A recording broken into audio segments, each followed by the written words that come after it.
Namaste and a very good morning.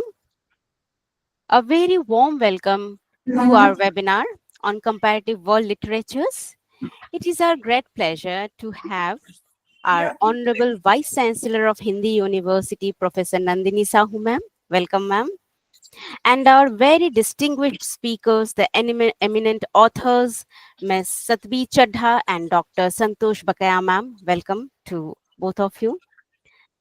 Now, I must say, through this webinar, we will explore the intersections of culture, identity, and narrative across borders and boundaries. So, now I am very honored to introduce the chairperson of our webinar, Honorable Vice Chancellor Professor Nandini Sahu ma'am. Professor Nandini Sahu ma'am is a highly esteemed academician, poet, and creative writer who currently holds the position of Vice Chancellor at Hindi University, West Bengal. With an illustrious academic background, she previously served as the director of the School of Foreign Languages at IGNOU, New Delhi. Professor Sahu is a prolific author with 23 books to her credit, earning her the distinction of being a best selling author on Amazon.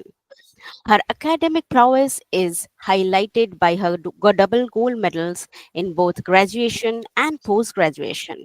She has been recognized for her outstanding contributions to English studies with the prestigious Literary Award Gold Medal from the Honorable Vice President of India.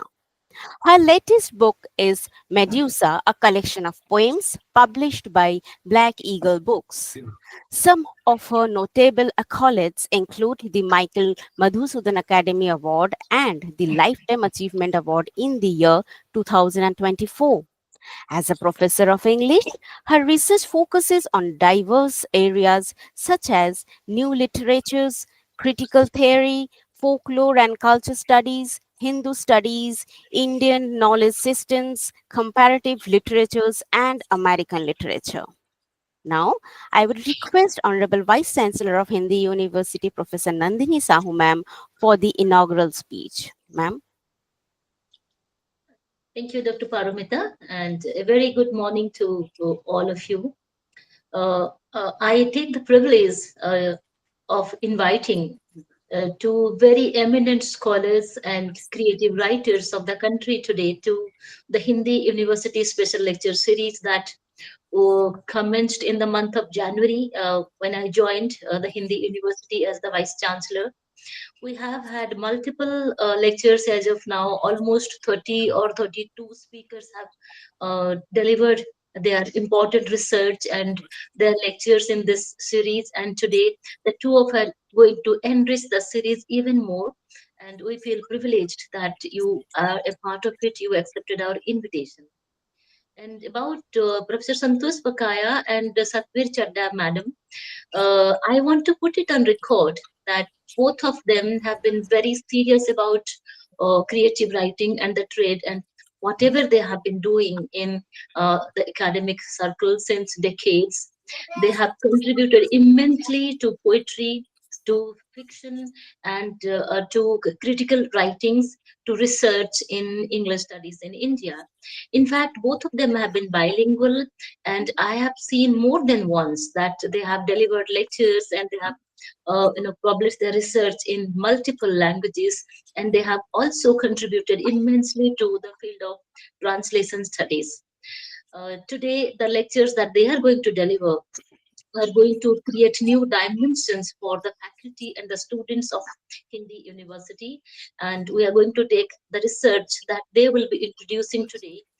We are going to take the research further in terms of our research pedagogy and coursework in the Hindi University.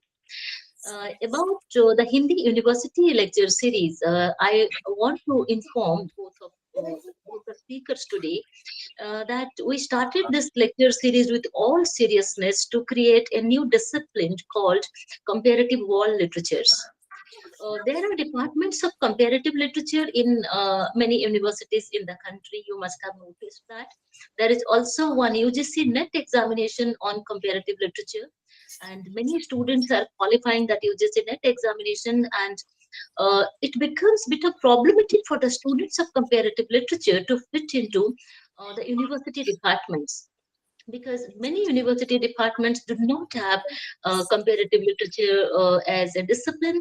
Rather, comparative literature has been treated as an appendix to uh, language studies and literary studies. Say in English department, earlier in the UGC NET examination in the English, we used to give a couple of questions on comparative literature. That's it.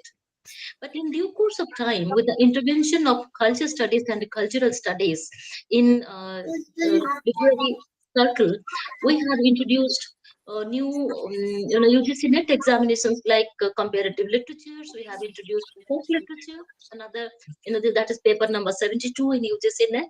We have also introduced Hindu studies, then one NET on Indian knowledge systems, and one NET examination on foreign languages.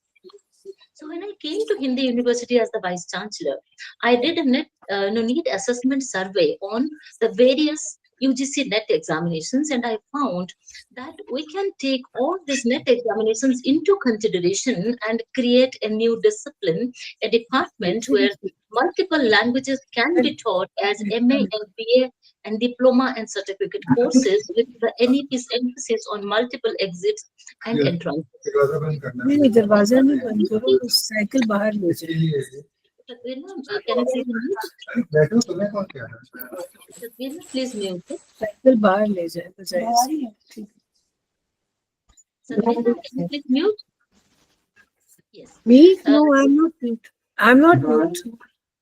Okay, fine. So, we have taken the UGC NET syllabi like English and multiple languages, the 22 Indian scheduled languages, and also English, which is the 23rd official language. We have taken the syllabi of all those NET examinations, and also we have looked at the UGC NET in folk literature, in tribal literature, in foreign languages, in Hindu studies and Indian knowledge systems. And then we are trying to create a new discipline where we can introduce many MA programs. The other day we were having a discussion that we have an MA in translation studies, and the students are doing very well. They are placed as Rajbhasha Adhikari in various institutions. So Hindi University students and teachers are deeply into research, and they have been very, very serious about their career. So we are planning to create some more, some flexibility, some platform for the students and the faculty of Hindi University where they can fit into many things. Now, gone are the days when our parents used to tell us that you have to be an engineer, or you have to be a doctor, or you have to be a lecturer, or you have to be a professor. Now, we are preparing our children for life. Our students should be prepared for life. So once they get out of Hindi University with these multiple MA programs, they should be in a position to get into multiple career options. So, keeping that in mind, we have introduced this lecture series, and we have put a few questions to ourselves before we introduce this lecture series. And one or two questions I will just inform you. In the lecture one, Professor Anishu Rehman, he gave a very pertinent question to us. What is comparative literature, and how does it differ from world literature? And does it actually differ? If yes, what are the points? If not, then how do you create an amalgamation between comparative literature and world literature? That was one question. And then we also have been thinking about the evolution of comparative literature as a discipline, which I already told you. And then what is meant by world literature according to Goethe and other such scholars who have contributed substantially to comparative literature. And then how does comparative literature deal with issues of the canon formation? Now, what exactly is canon? And what is Beard canon? And comparative literature through translation studies, does it actually contribute to any particular canon? If yes, how? If not, then are we in a position to frame and to create and to introduce a new canon by breaking the existing canons? That is one question that we have been asking ourselves during this period of research of last 4 months. And then what is the role of translation in comparative world literature is one thing which is very, very important for us, because we have a department of translation studies, and Dr. Paromita is a teacher from translation studies and Hindi, and you can see that she is multilingual. And many of our teachers are very efficient and they're multilingual, and they are contributing research to interdisciplinary, transdisciplinary, and multidisciplinary studies. They are not intradisciplinary. And then how do the national literatures relate to world literature? Now, what are our national literatures? The literatures of the 22 languages plus English, the official languages, or also the literatures of orality, folk literature, tribal literature, are they part of our national literatures? If yes, then how do they contribute to the comparative world literature as a specific canon? That is one pertinent question, and a couple of speakers before you, they have spoken on comparative literature and folklore and tribal studies, and those are already in our YouTube series. Whenever you are free, I would request take a look at those so that you will know where you stand and where you have contributed. And then another question that we ask ourselves is define the concept of literary universals and literary particular ideas. And then, what is the politics of inclusion and exclusion in world literature? Who should be included? Who should be excluded? Who are the ideas or ideologies or texts that should be included in comparative world literature, and who should not be included, if at all? Should we exclude somebody? That is the question. Because our lecture series, Comparative World Literature lecture series from Hindu University, is all about inclusivity and flexibility.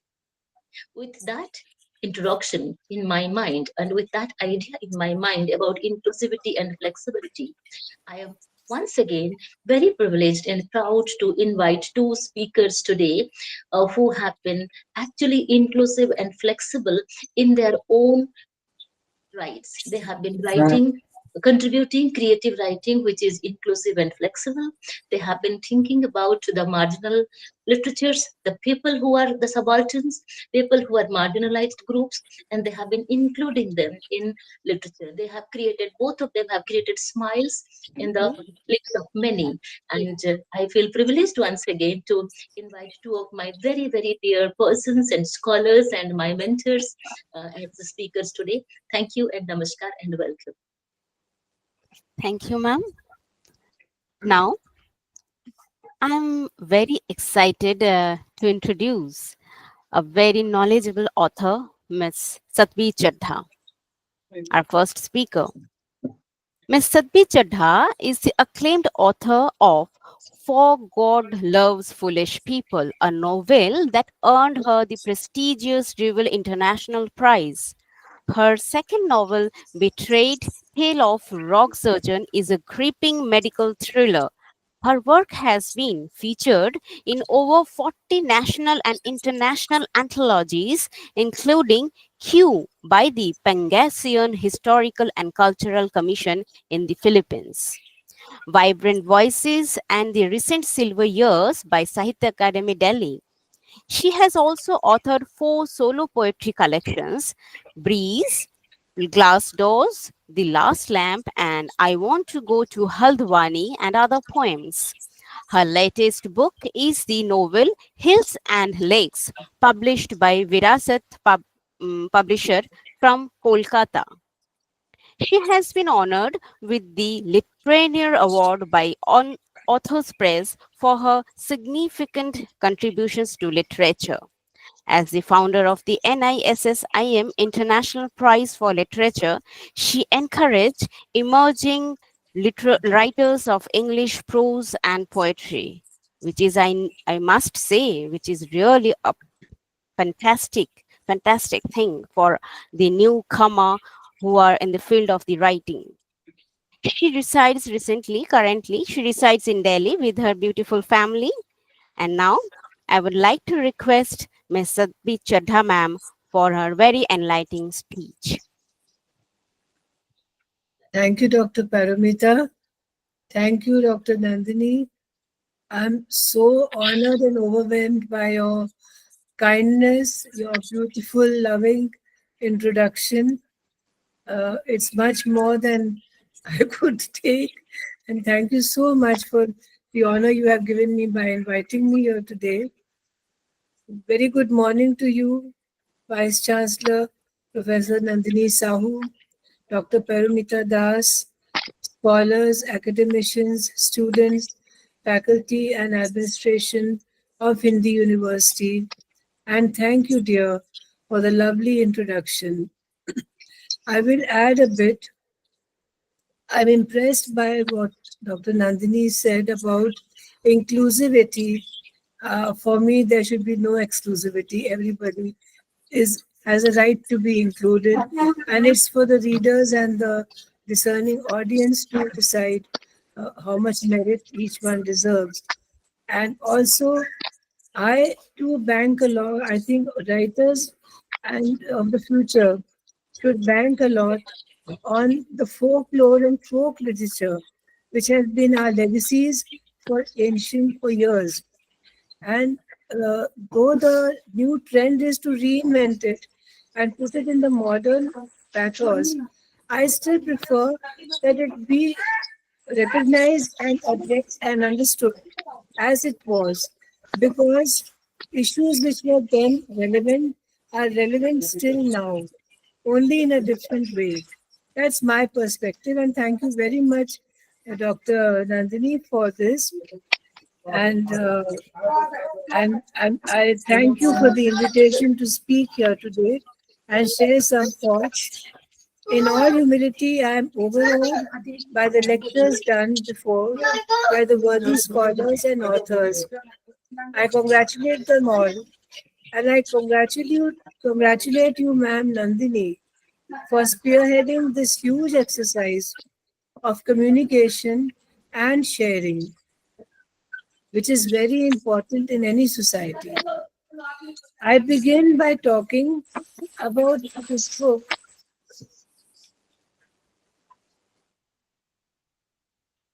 Fire on the Ganges, a remarkable book published in 2023 by Fourth Estate and written by Radha Iyengar.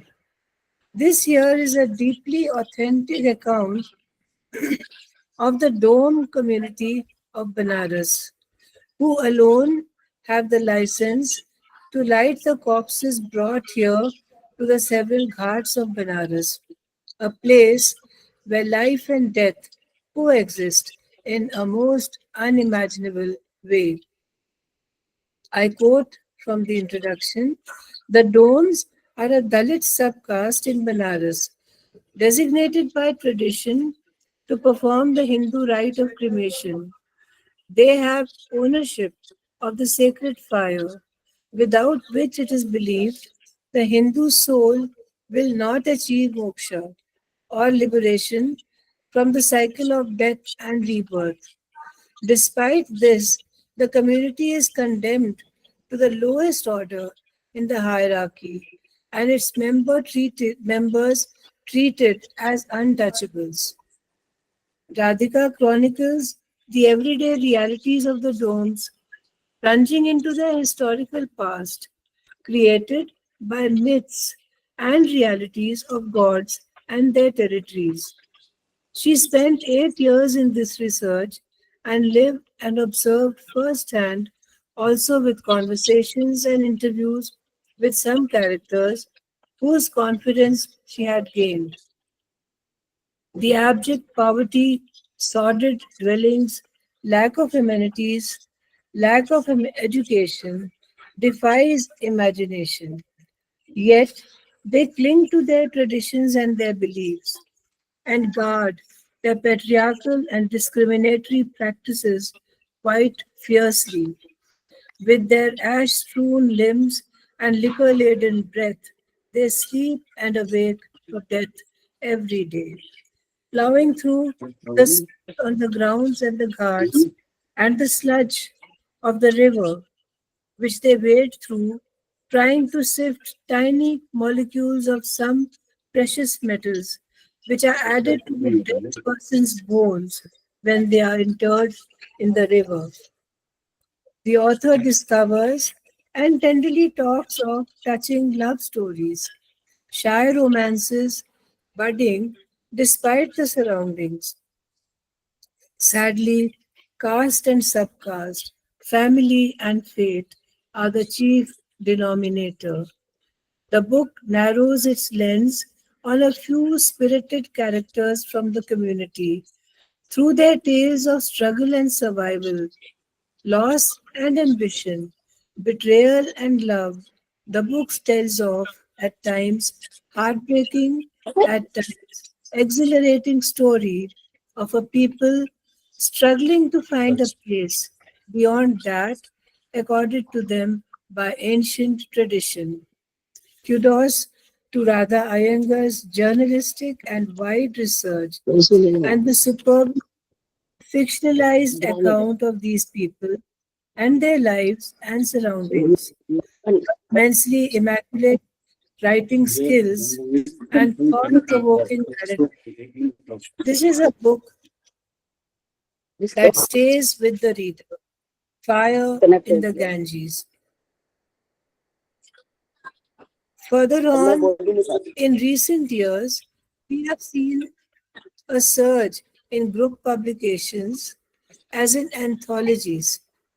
Brigadier Pranadhar Gaur, a highly decorated army officer, along with Dr. Rupali Sarkar Gaur and co-editors Dr. Pragya Bajpai and Niharika Chibbarjo, compiled and curated a noteworthy and I feel essential anthology with contribution from defense services personnel or their families from across the world, sharing stories and experiences and historical information through the book. The collection is titled The Force is With Us, an international anthology celebrating the armed forces. It is a collection of writings by active duty soldiers, women and men, veterans, and their kith and kin. It is bilingual, containing voices both in Hindi and English, and the content is both in prose and in verse. Soldiers are great storytellers. They are authentic witnesses to the devastation and mayhem of armed conflicts. Their voices are their lived experience. They are the last ones to wish for war. And here they share their concerns while the world continues to see wars from whence many more stories will come. Every soldier everywhere has a story to tell, an experience to share. And this book gives each one a platform and space to share it. Finally, for not all can write and publish books, and they find representation here. There are 71 contributors with a brilliant foreword by Lieutenant General Anil Kumar Bhatt, Director General, Indian Space Association, who says, soldiering and war elicit a multitude of emotions from us human beings: grief, fear, pride, sorrow, and sprinklings of happiness, belonging, and lasting friendships. Brigadier Gaur, in his introduction, says, I quote, quite starkly, a grim picture begins to emerge through the narratives depicting post traumatic stress disorder, the struggle and sorrows of women and children, of the martyred soldier, even through the total silence about military service. Silence speaks volumes, signs of torture and interrogation, missing toes, an artificial eye that can be pulled out and rolled around, the uncle who stares vacantly, his mind left elsewhere, shell shock, a gift of war. The soldier injured or disabled in battle or during training brings to his life grit and courage of an exemplary kind. Indian poets and authors, Major D.P. Singh, Lieutenant Colonel D.D. Goyal, and Captain Naveen Gulia, share their experiences with us in this book. They speak of strength and moving on unafraid, giving to society and continuing to be a shining source of inspiration. We also see in some poems and paragraphs an indifferent officialdom and a cruel civil society. And may I tell you, Colonel D.D. Goel is a 1965 war veteran, and in his 90s, a roaring poet. I have met him personally too. We see hurt, pain, and bitterness in their writing. Poems that tell us graphic stories, poems situated in urban and rural milieu, the martyred spouse warrior dead, a stark graphic narrative or rural India. There is authentic anger and angst at the plight. Sorry, again. There is authentic anger and angst at the plight and indifference to missing prisoners of war, graying families waiting forever. When you light a lamp, light one for the soldier who has not returned home, whispered one poet. There are plaintive tales of young women in the throes of widowhood, the soldier's widowed spouse, and the soldier himself who never returned home. Tributes to fathers and grandfathers and siblings in uniform give us a deep understanding of military life from the perspectives of families. We visit the Garhwal Hills and trek up a mountain to the village home of a soldier. The longing for one's faraway home and the sense of dislocation are universal. Yet experiences of music, Maharajas, recitals, and Flagstaff houses also find a record in the poetry here. There are odes to heroic soldiers, fathers, uncles, brothers, grandfathers, and wives.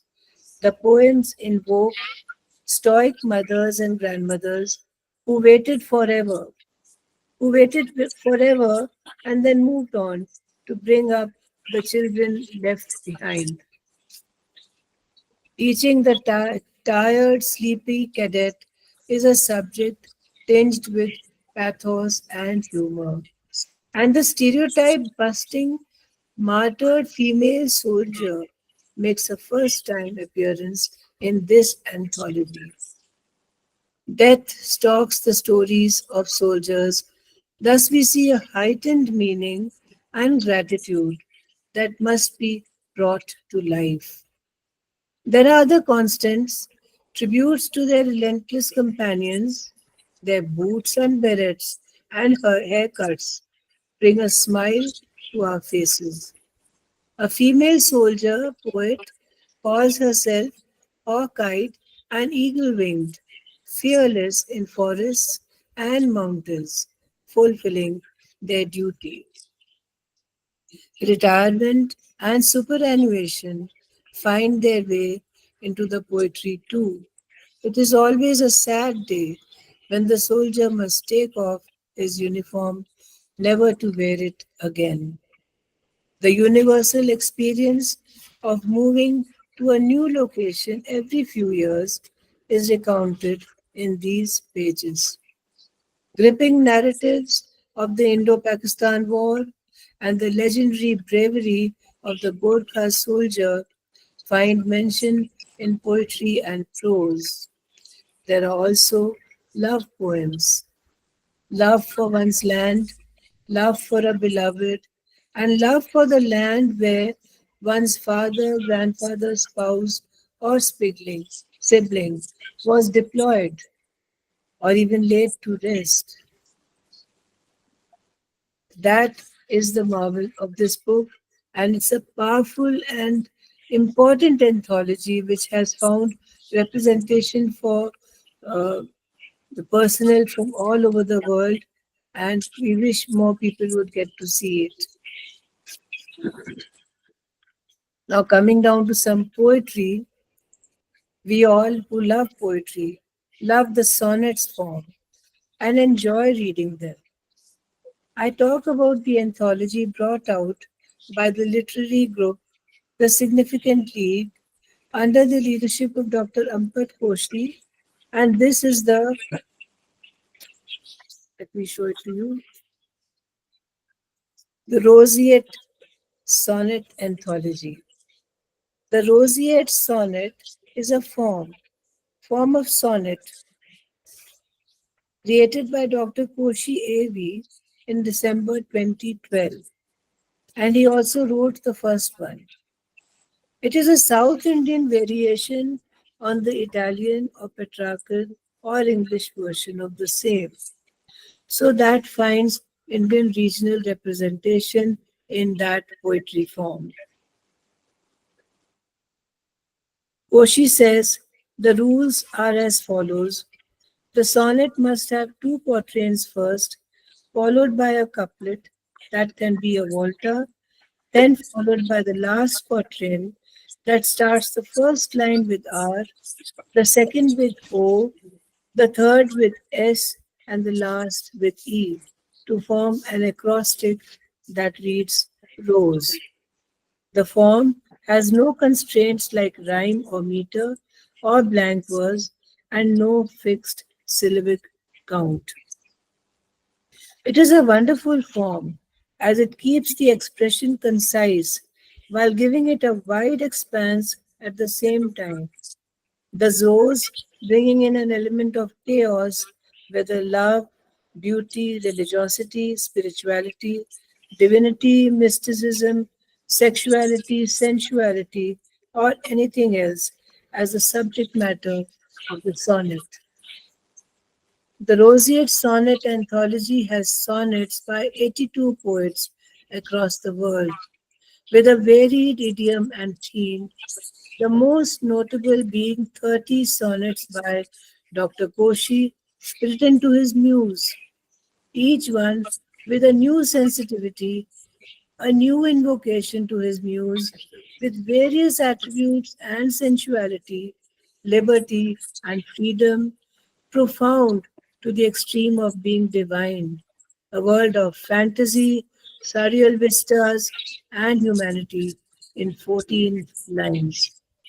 Extraordinary also is the contribution by Dr. Santosh Bakaya, who has written a long narrative in 50 sonnets titled You Heard the Scream, Didn't You? Which also is a refrain in each sonnet. It is a highly touching, humane story continuing over 50 poems, and yet each sonnet by itself is a complete expression, a complete poem. Together, they narrate a saga of depravity and of human apathy. It's marvelous. It's a marvelous feat to have this narrative being done in this precise form of the Roseate Sonnet, and the whole anthology is a mark of a beautiful exercise.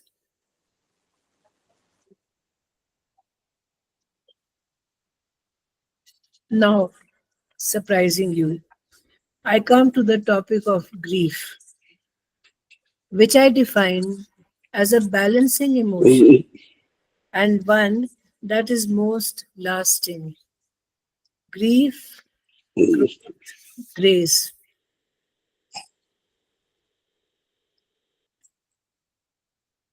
This is the title of this book written by Dr. Neena Verma, a grief therapist. This mention of grief is necessary because it is rarely addressed in literature in the right way. It is used as a tearjerker or invoking sympathy, even mercy. Grief should be used for us to reinvent, to grow, and to really embrace the world better.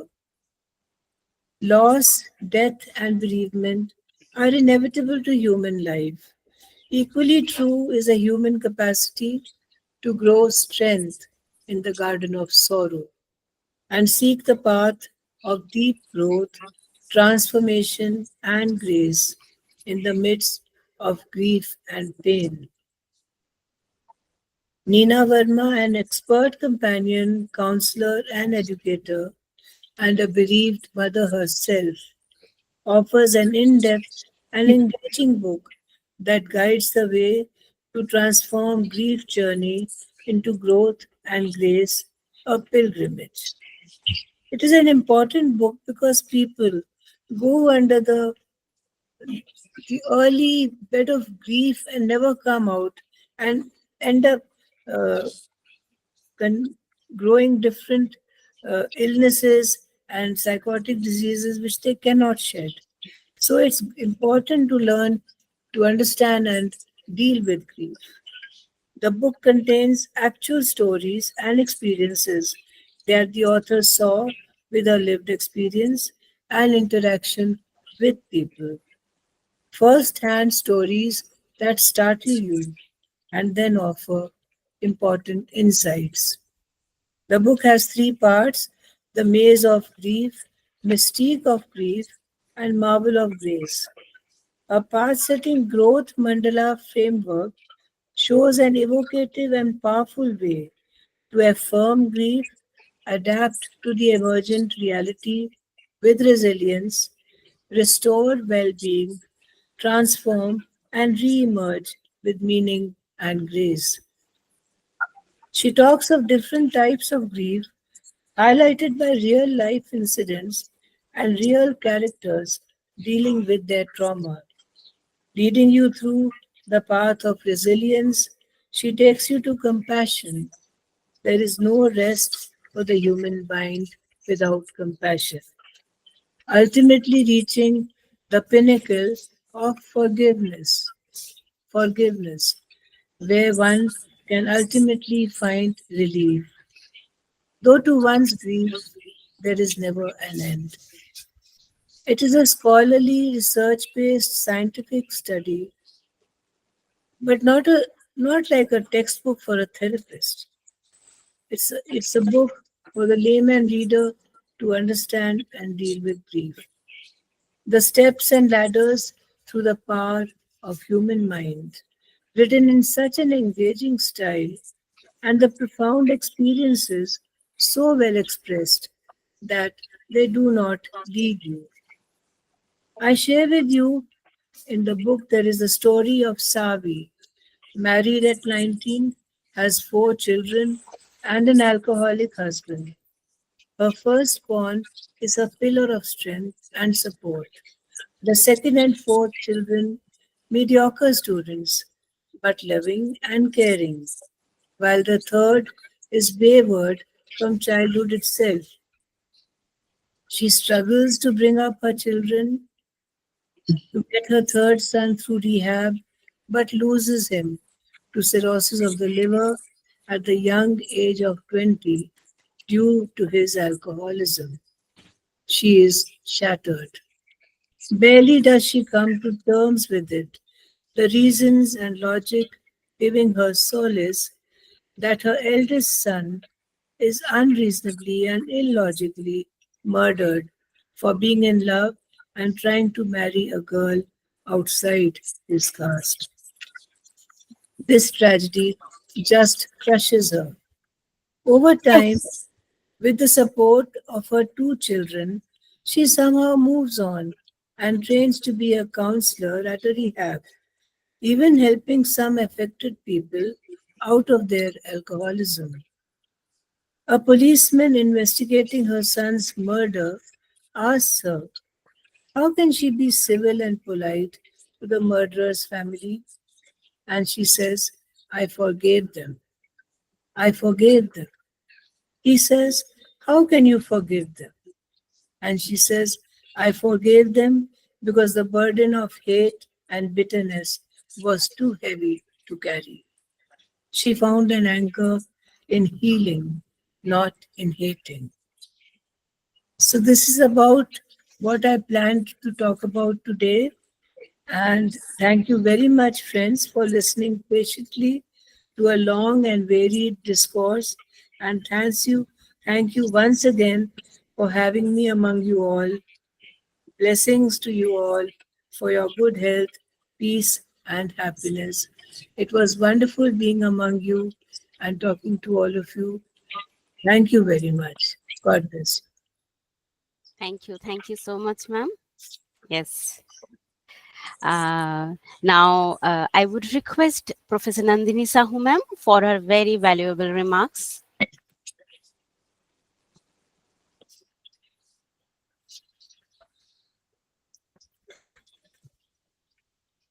Yes, Paramita. Thank you, Paramita. Satbir, Ma'am, you are not audible, ma'am. Ma'am, can you hear me? Am I audible now? bit Is higher, it ma'am. Ma'am, is it's not clear. It's not clear yet. okay? Is it clear now? Yes, yes, yes. Okay, okay. Satbir, Chadha, madam, you had a very important research paper if you presented as expected, definitely. You talked about grief and compassion as grace and balancing acts in any literature, which was something that is actually my takeaway.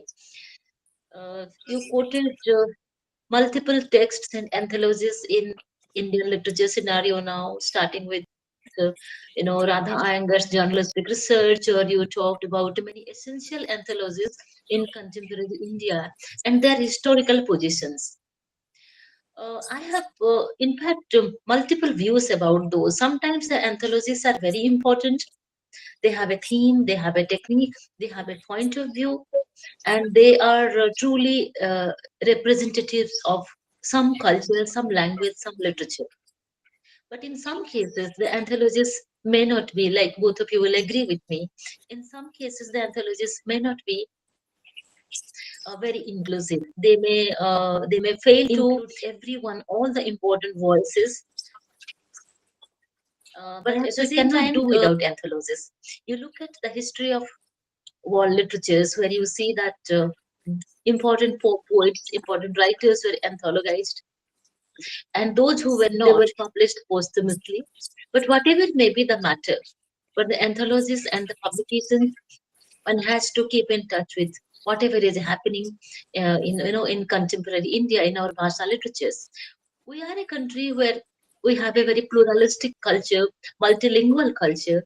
Uh, we have to look at the anthologies from other Bhasha literatures as well.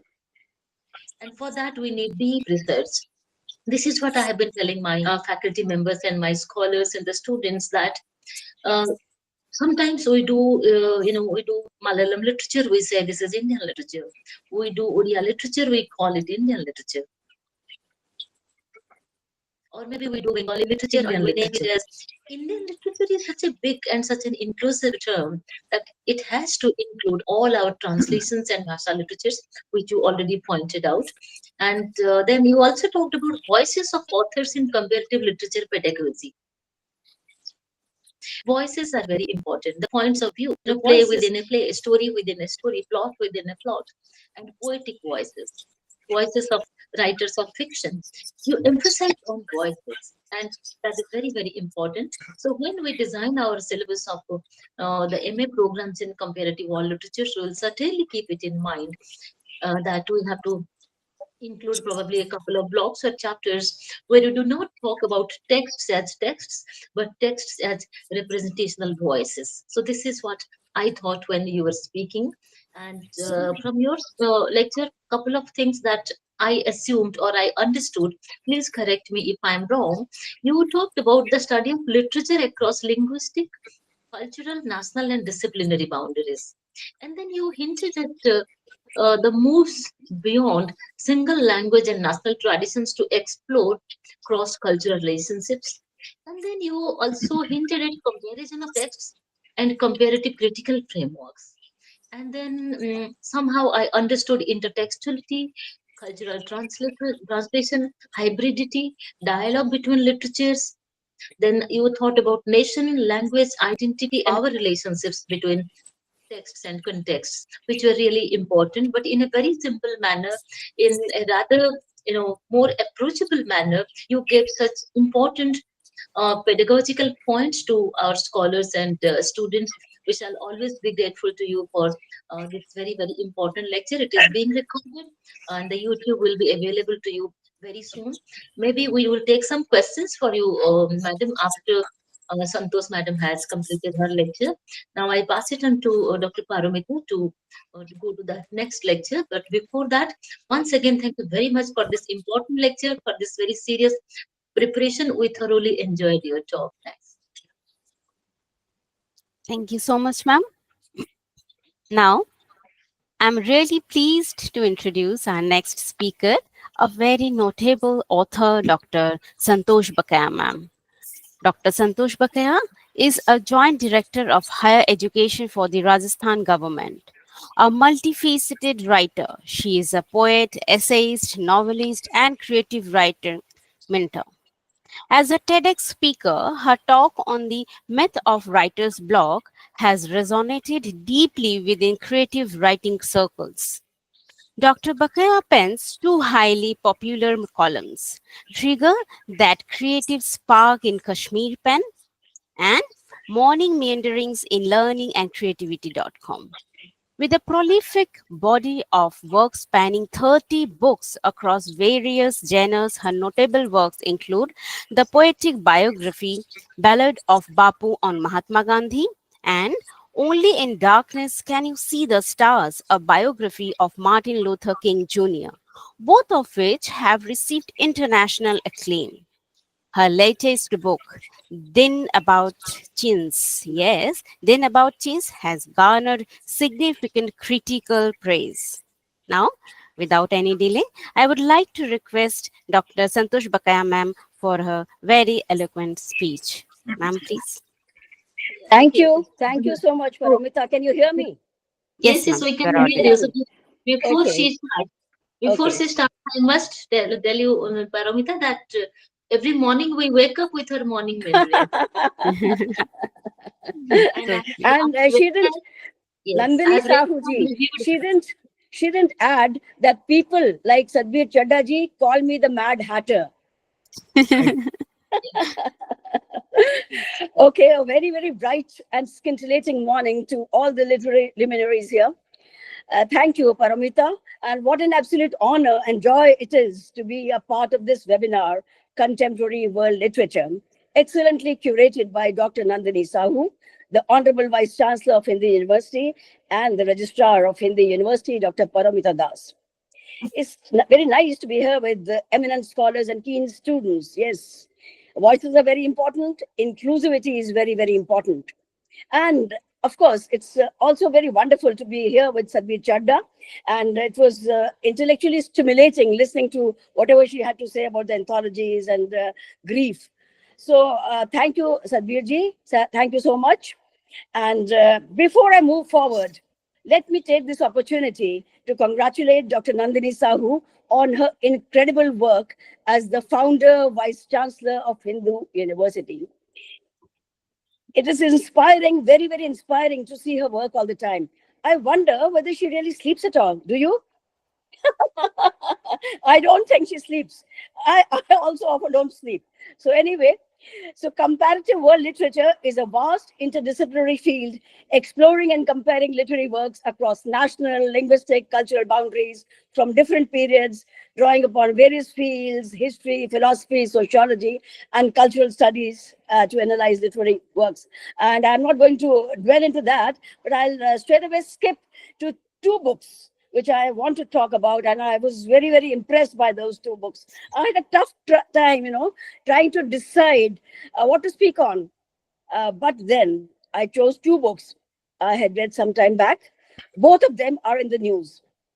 One is Eden Abandoned, The Story of Lilith by Shiny Anthony, Hatchet India 2024. Recently, I had the honor of being on the jury of the Wise Owl Awards, and I happened to read 29 enriching books. 29 books, big fat books, small books also. And the first book that I picked up, was this sleek book, very, very sleek book of 127 pages, Eden Abandoned, The Story of Lilith by Shiny Anthony. You know why I picked it up? I thought it was pretty small, so I would be able to finish it in a jiffy, but no, I was sadly mistaken. This deceptively small book had to be read and reread and reread and reread many times, leaving me with 101 pulsating thoughts in my head. which is always churning and cheering. Anyway, so this book won the first prize for fiction in the Wise Owl Awards. Honestly speaking, I did not know much about Lilith, but the book was an eye opener. Some passages beguiled me, some shocked me, and some scared me. Intensely thought provoking, the book is a withering attack on centennial patriarchy and gender discrimination. What appealed to me was the way her pen dances to her tunes, the way she plays with words, the way she describes nature in lyrical words. Okay, let me tell you a little about Shiny Antonin. I met her in Chandigarh recently during the award function, and she writes with a dark, incisive humor. She won a Commonwealth Broadcasting Association Story Writing Prize in 2001 for Somewhere in Gujarat, a translated version of which appeared in the Malayalam Manorama on October 18, 2001. This is her first book of short stories. She worked in Kochi, Delhi, Bangalore, and Mumbai with the Indian Skeptic, Midday, the Economic Times, and the Financial Express. So, who was Lilith? Lilith was Adam's first wife in the Garden of Eden. They lived peacefully under God's eyes till she refused to conform and submit to Adam's demands. Now she gains wings and leaves Eden. The Department of Sins votes for her ouster from Eden. Now, Adam replaces her with Eve, who is meek, timid, and subservient. And Lilith was demanding, short tempered, and unnatural in her sexual desires. Adam complains to God. In this retelling of Bible stories, Lilith comes across as a very, very strong feminine character. The wild and untamable Lilith, the love of Adam's life, the only woman for the only man on earth, is now cast out of Eden and she roams the earth, mastering the dark arts. She is now the Lilith, night monster, seductress of demons, and child killer. Lilith begone, sing monsters, sing their mothers to protect their sleeping babies. Lilith, the temptress. Lilith now goes on a rampage to discover all that she is and all that she could be, beyond Adam, beyond Eden, and beyond God. As the first woman created from clay, Lilith's defiance led to the creation of Eve, who was meant to be meek and submissive. While roaming around, she teaches Adam and Eve, she watches Adam and Eve from a distance and is amused. And I'll just read from page 102, where she says that even in their mental torpor, they had divided their stride into long and short, Adam walking ahead and Eve trailing behind, and she guiltily walking slowly with all the paraphernalia of secondhood. Secondhood. Point to be noted, paraphernalia of secondhood. And another line which was very appealing, she says, the world belongs to them. Good men, bad men, every man, all men. Slightly behind them, their smiles stiff, stand the good women. The bad women are not even part of the ecosystem. Page 104.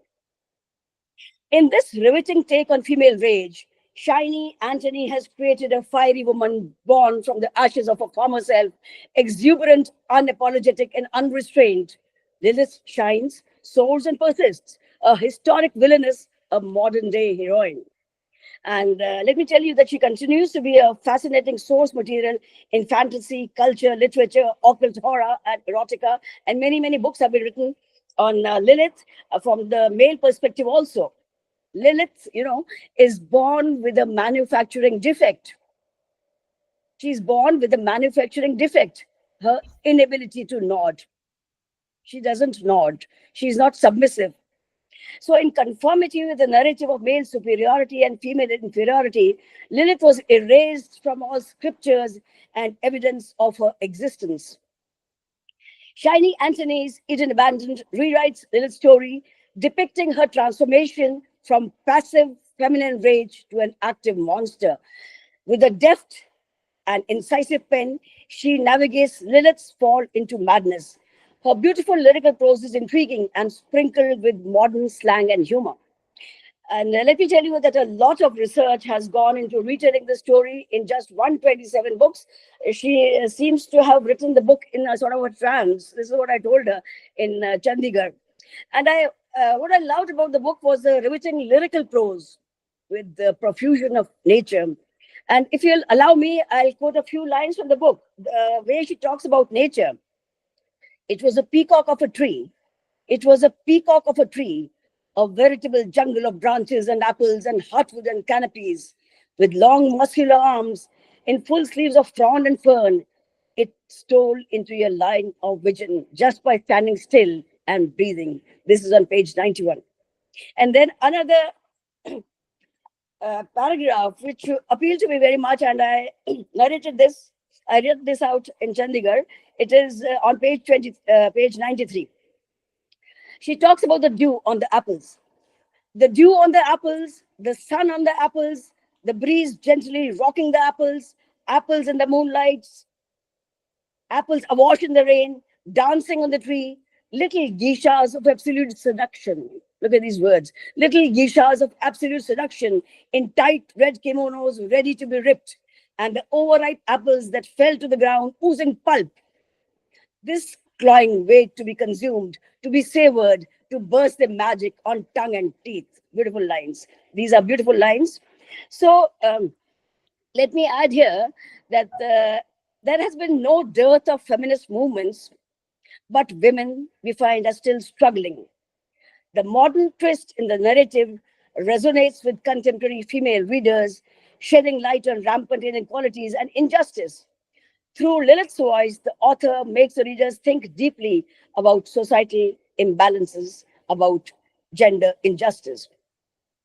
In just 127 pages, it explores a wide range of topics from marriage to love to childbirth, shedding light on the struggles faced by strong willed women. Society conspires against these women, forcing them to live on the fringes, though those who dare to support them are punished. So you see, she takes us on a journey brimming with philosophical insights that shake the reader with their modern relevance, and by Lilith's tale of love, rage, and transformation. This book, this small book of 127 pages, is a must read for those seeking fresh perspectives on gender dynamics and societal norms. Second, not secondary, is the new motto. We cannot ignore the modern ring that the story has. It has a unique structure, only 13 chapters. The cover art is beautiful. Lilith, has a mind of her own. She defies the status quo strongly and passionately portrays feminine rage brewing beneath the surface. The words you find, they just spring off the book, leaving a lasting impact and poking our feminist sensibilities. Okay, this I think is a necessary read because she takes us on a journey filled with philosophical insights and modern relevance. And I strongly feel that this book should be prescribed in gender studies. And before I finish talking about this book, let me quote a few lines from the last pages, where she says that people make fun, people lampoon women who are alone. She says that much is made of my loneliness. Much is made of my loneliness, my single status, my childlessness, me wandering like a minstrel holding a tambourine. And I see you hold hands in the town square, clink wine glasses in pre-booked family resorts. You miss me in your bed when all you have is a wife.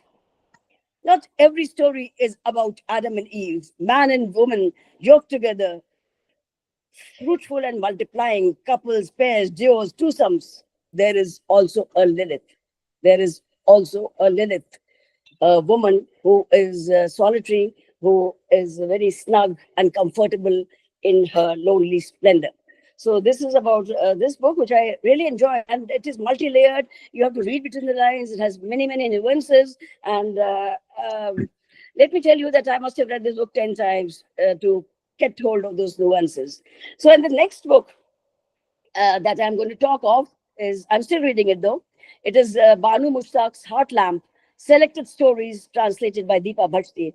And at the very outset, let me tell you that I strongly feel that the translator should be given as much importance as the original writer. So whenever we talk about Heart Lamp, Banu Mushtaq comes to mind. But the translator, Deepa Bhajti brought the book to the global stage. So this is very, very important for me. And we should take Banu Mushtaq's name along with Deepa Bhatt's name. This is what I feel. So let me begin. What you have written is biased. What you have written is biased, said a man in a condescending tone to Banu Mushtaq, writer, journalist, and lawyer. She replied, yes, bias is necessary. Taking a stand is necessary. I told them that what they couldn't learn in their fancy writing schools, I taught them with my stories that taking a stand matters. Taking a stand matters. This happened on May 28th, 2025, when Banu Mushtaq narrated this anecdote to a packed audience gathered to celebrate her just hours after she had landed in the city from London on Wednesday, May 28th. On June 5th in Bengaluru, she talked of linguistic pride and cultural confidence and urged the students not to feel inferior due to their lack of fluency in English. And this is also what I tell my students. They say, Madam, Angrezi nahi aati. I tell them, first learn Hindi and then you talk of English. English is a foreign language and you can pick it up later. So Hindi is important, other languages are important, the regional languages are important, English can come later. So she says, my mother tongue is Urdu. My mother tongue is Urdu and I studied in Kannada medium school. I never allowed my limited English to create a sense of inferiority. Language is identity. We must nurture our roots and feel empowered in the language we are most comfortable with. She says that she was in class 4th when her family moved to Hassan and the local school refused to admit her. They said, how can we teach Kannada to a Muslim girl? So they admitted her only into first grade on one condition, that she learned to write and write Kannada within 6 months. Not only did she do it, she returned to fourth grade in half a year. And she says that I'm still the same Banu. All I wanted was for my stories to be read in English. That was my only dream. I didn't even know what the Booker Prize was. When those people rang it up, she said, I was sort of shocked. I did not know what the Booker Prize was. My daughters told me what the Booker is. So she had a simple wish to have her work translated. So it was finally realized. Translator and writer Deepa Bhashti entered one of the 12 stories meant for a translated anthology for a competition, and the story won. And the rest is history. The story was brought into the world as Heart Lamp, selected stories, which was submitted for the Booker Prize without her knowledge. She just said thank you when she was told that her book had been longlisted because she didn't know what the Booker was. I had no idea what it meant. Writer Banu Mushtaq and translator Deepa Bhattacharya winning this year's International Booker Prize for their short story collection is indeed a spectacular moment for Karnataka, the Kannada language, and India's regional voices. She created history as the first author writing in Kannada to win the International Booker Prize for her short story anthology. But had Deepa Bhattacharya not translated it from the original Hasina, Mattu, Itara, Kathegu, Hasina, and other stories, it would have gone unnoticed. The chair of judges, Max Porter, described it as a beautiful, busy, and life affirming, and something genuinely new for English readers, a radical translation. With these 12 stories chosen from around 50, written over 3 decades, Banu brings the lives of Muslim and Dalit women into the spotlight. These women cleverly maneuver a world that treats them as footnotes. These stories of resilience and quiet revolt are sprinkled with wit and humor. And the translation has brought her profound voice to the global stage. And we come across a variety of characters here in this book of 12 stories, spunky children and spunkier grannies, Maulvis, cruel husbands and brothers, women who are not passive recipients of brutality, but they challenge the entrenched hypocrisy with a biting, searing clarity. The stories deal with issues of gender, faith, family, and how they influence Muslim women in South India. I really loved the rich colloquial style. It really appealed to me. It was a conversational style. And through the writings, through the stories, we get a peek into the family dynamics from several female perspectives. In her acceptance speech for the International Booker Prize, Banu Mushtaq says, she points out the importance of the local and the largeness of what we are quick to label small. She says, If I may borrow a phrase from my own culture, the moment feels like 1,000 fireflies lighting up a single sky, brief, brilliant, and utterly collective. To even stand among these extraordinary finalists is an honor I'll never forget.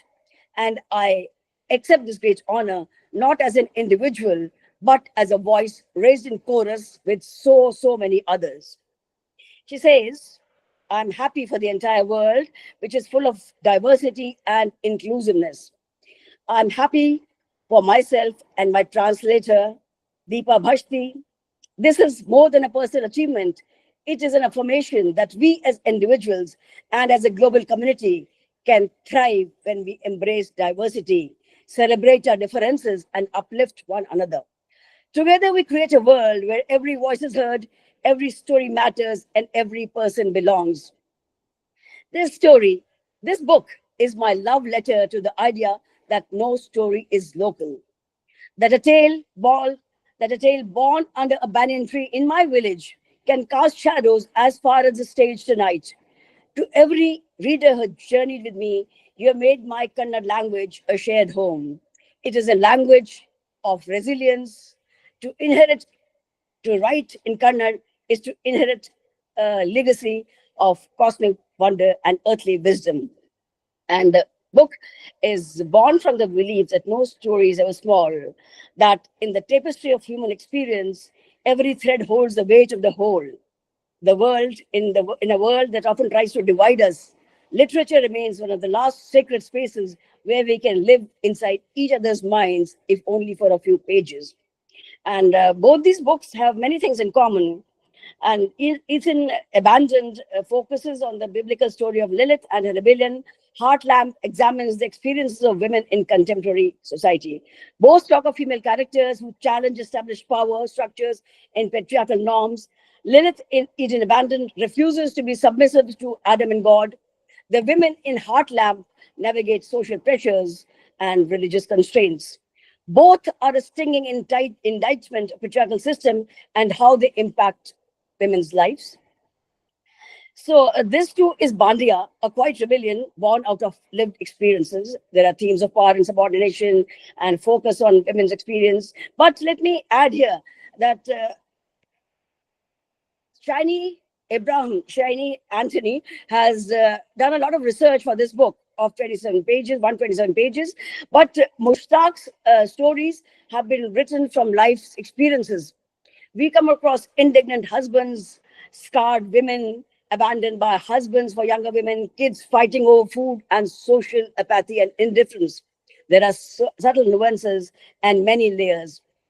Although about the Muslim women of Karnataka, they speak for all marginalized women.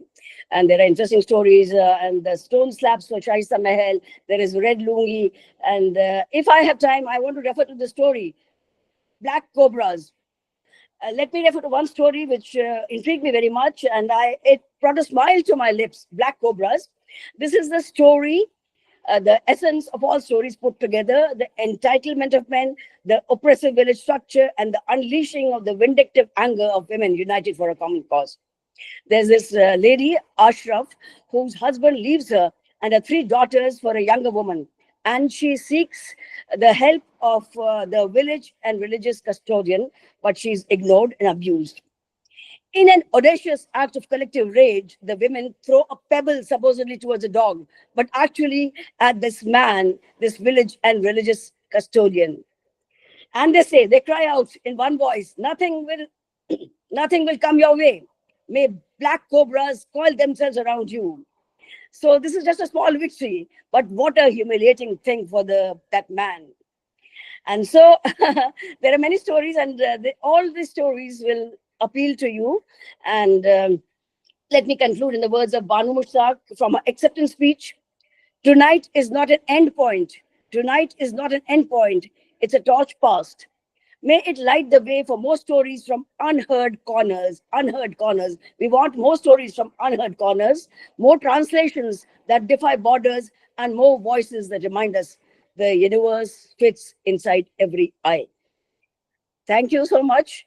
And I wanted to go on and on because the stories are very, very intriguing and appealing, but there are time constraints. So thank you very much for letting me have my say. Thank you so much. Thank you so much, ma'am, for such an illustrious and knowledgeable speech. Now, I would request Professor Nandini Sahu, ma'am, for her very significant remarks. Uh, Thank you, Paramita. Well, nothing less is expected from Santosh ma'am. And she is animated, she is enthusiastic, she is full of ideas, and her research is very, very original and unique. So that's how we all admire her. You emphasized translation studies, and we so agree with you, madam, because uh, in a country like India, as I already said in the previous lecture, that translation is the key. Without translation studies, perhaps the world cannot communicate with each other. And the books that you have taken, a significant book, Shiny Anthony, I should congratulate her because you have brought her to a platform like this. And then Banu Mushtaq, yes, I read her. The translator Deepa Basti, she has significantly contributed. Without the translation, perhaps the book couldn't have come where it is today. So once again, we are very happy that she translated and did a very important and a very original translation, and she maintained the tone and the tenure of the writer. She understood the spirit of the writer, because translation is tricky. It's not everybody's cup of tea to be a good translator. Very few people can actually translate with the spirit and the culture of the given language, the original language. That's why we say that translation is power. Translation brings home the culture. One culture is taken to another culture through the translator, and this is indeed an important responsibility about which you emphasized today. And you took out some very pertinent issues, madam, like protest literature. These writers, their gender discourses, and feminist movements.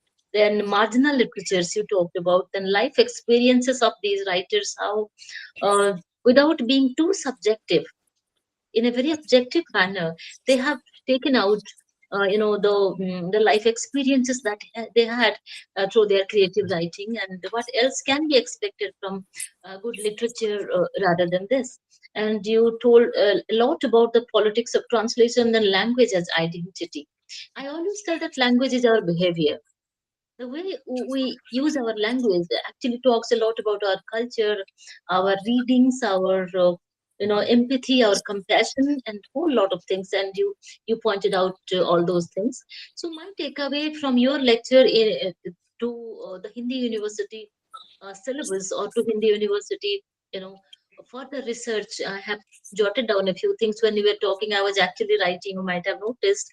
So I have taken note from both of you, of course. I always do that. So you told that comparative literature is inseparable from translation. Yes, all comparison across languages depends on acts of translation, whether it is acknowledged or whether it is invisible. But translation is not a very neutral act. It involves choices of power, visibility, and interpretation.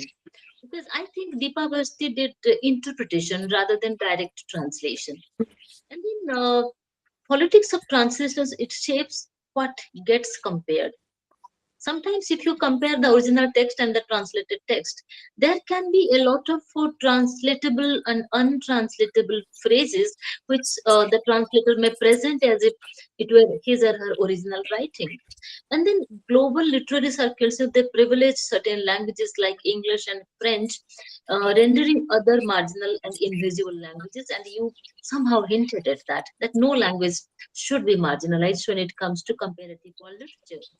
Comparative literature risks reproducing new colonial hierarchies unless it critiques its own transnational foundations. And this is something which was inherent in your lecture, because what you explained to us is language is not just a medium, but language is identity. We so agree with you when you say that language is an identity. Then you hinted at the colonial legacies that shape the linguistic comparisons. I found that in your lecture. Then you thought about the illusion of transparent wall literatures. There are so many transparent wall literatures which are illusory for us. And you tried to take us to those illusions where we can break those boundaries and then we can create a new pedagogy for our upcoming researchers and students. And yes, translation is a cultural politics. I do agree with you. And dominance of English, like you said, we should learn our bhasha literatures and languages first, then we can always go to English. We definitely agree with you that dominance of English as a comparative medium may be thought about. We may rethink about that, though we are English teachers, but we have to rethink because we are Indians with so many important languages in our country. Then you hinted at loss of languages and the epistemic violence in language scenario. Then ethics of fidelity as cultural transformation. Then the need of epistemic pluralism as something that you talked about. And then so many suggestions you have given, and we have recorded everything. We are going to take out a volume of all the lectures that you people are delivering. Maybe within 15 days or so, I will get back to all the speakers of this important and interesting lecture series to contribute a research paper on comparative world literatures, interpreting the texts that they have already spoken about, theorizing them, writing critically, and then I will give everyone 6 months time to contribute. Probably that is going to be another significant contribution which we can use at a later stage as a part of our syllabus in some comparative MA programs. Once again, I must thank both the speakers today. Two very fascinating people delivering two very fascinating lectures with a lot of critical points and debates that you have given us as the food for thought in future. Thanks a lot, and of course, many Thank you. congratulations to Paramita for successfully coordinating it. Thank you. Paramita is, she is a teacher of the Hindi department and translation studies department, and she is not our registrar, and she is the coordinator, the convener of this lecture series, and she is doing it with a lot of enthusiasm. She is not the registrar; she is the faculty member. Yes, Paramita. Barometer slight correction. In my bio, I was the former joint director higher education. Right now, I'm Okay. only a writer. Okay. Okay. Okay. Sure, ma'am. I'll note it. Thank you, ma'am. Thank you for the Thank you. clarification. Thank you.